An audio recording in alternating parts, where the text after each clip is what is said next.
Have you ever walked out of a pharmacy, looked at the receipt that you've been given for the drugs that you've just purchased, and you feel like you're being defeated? Like everything, the figures that you're seeing on the receipts just beyond what you can actually, like what you expected or what you were expecting to see. Yeah, you're not alone. A number of people have had similar experience, and not one person, me inclusive, I've had something like that. You go to a pharmacy and then the drug that you're actually going to purchase, or okay, the drug that you've been given and even the prices that you've been presented to, you feel like you're being cheated, but necessarily because maybe you have gone already, so you can't literally do anything about it. But in this video, I'll be giving you the strategies that medical professionals use to cut onto the prescription costs, so that maybe it can help you out. But before we continue, guys, I've been checking my analytics and I realized that a number of you guys really don't subscribe. Please check out the videos and just confirm if you are told you have subscribed to this channel. That just helps this channel to grow, guys, to reach a wide number of people, because as you subscribe, you like this video, you just give it, it can be recommended to a very, very, very large number of people, so that maybe someone that may really need the information just as you landed on it can really utilize it. So please do me a favor, like the video, subscribe down, and maybe drop your comments about this video. And thank you for subscribing, thank you for all this. So let's continue. So could you be asking yourself, who is this guy? Who are you to tell me about this and how to cut on my healthy expenses and like that? So I'm Yaledi, I'm a medical student and your friend who wishes to see you healthier at a very, very least cost.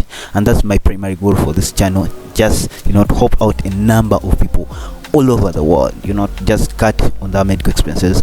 Let's start into the strategies that we have for this point. So the number one strategy that I feel like is the best, is comparing cash price and insurance price.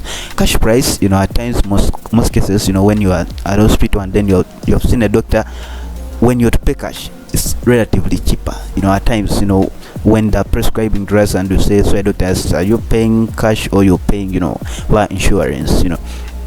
Via insurance, okay, patients usually pay higher. I don't know, but I don't know if people have really noticed that. But insurance, maybe when you're paying an insurance anywhere, not necessarily maybe the US or what, but anywhere all over the world, if you're under private insurance, mainly you're just paying a little more higher compared to someone who's paying cash. So you have to just consider that, cash or insurance. So me personally, I would prefer, if at all maybe the medication you can easily afford it and out of pocket, it's better maybe to pay cash instead of paying lots of money that you could literally pay for some other better thing, or for some other thing that you could use, maybe a major healthy condition, something like that. And this just draws me to the next point that I really treasure, because it's actually so good, though, because it involves some form of negotiation. You have to negotiate with your doctor to see what is the best way to go. And this information not necessarily maybe to replace your doctor. You have to go hand in hand with your doctor to say that he can tell you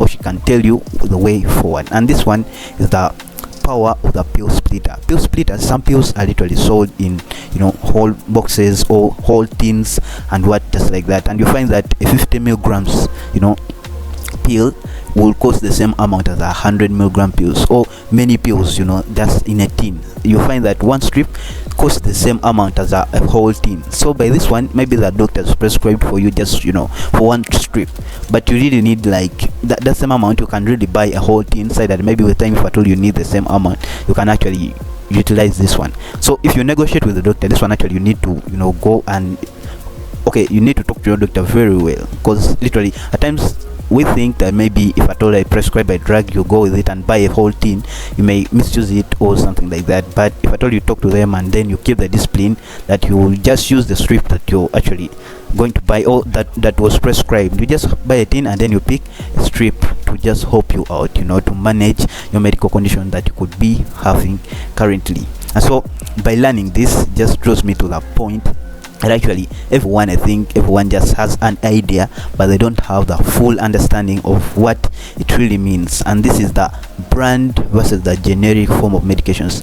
Brands like Pfizer and brands that have, all other pharmaceutical companies that are producing medications, in most cases they produce, the specific, the drugs they produce are just specific for what they really, that's the brand that they made. So in most cases, because now there's a brand attached to it, let me say if I told they're making a drug for paracetamol and then they have a brand, a brand name just like that, it just increases some costs by, let me say, 10% or even 5%. But that doesn't mean that maybe this drug, the brand drug, is more powerful or is, you know, more effective than this other generic drug. Let me say just mere paracetamol. It's just like they've added a brand, yeah, okay, name, okay, maybe, yeah, the brand name onto it. And this one, at times, yeah, some people have recorded, you know, some, you know, extra effects, okay, stronger effects for the brand drugs, but I feel like it all serves the same purpose at the end. But I actually, even some doctors really just prefer prescribing brands, you get, just because maybe they've been given some commissions or something, like, you know,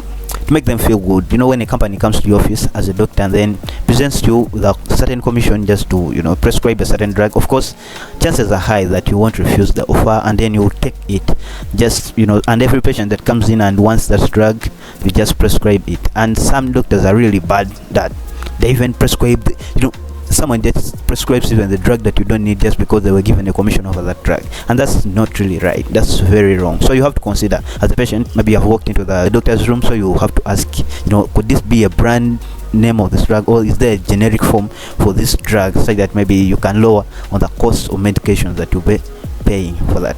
And then this one just takes me to the final point or final strategy that I try to prefer, and this one is mainly for those that are under insurance, and that's the why behind the no. At times, maybe when you offer, or the insurance company denies, you know, your prescription, and it's like, no, we can't buy or we can't purchase this drug at this time, you know, just like that. So here you just have to follow like the rules, eh? You get, oh, of course insurance has done that always. It's that's their thing, so they do it quite often. So when you try to pick out, you know, certain, it's like that's their thing always, and at times they just, of course, for different reasons. Not every other time that you force them maybe to do what you really want. At times it's, you know, out of maybe a genuine reason, or at times it's just, you know, they want to lower also on the cost of function, you get it, so to keep the company running, just like that. So if at all your prescription has been denied, you know, just you talk to your doctor and then call your doctor to just confirm. Doctors have been actually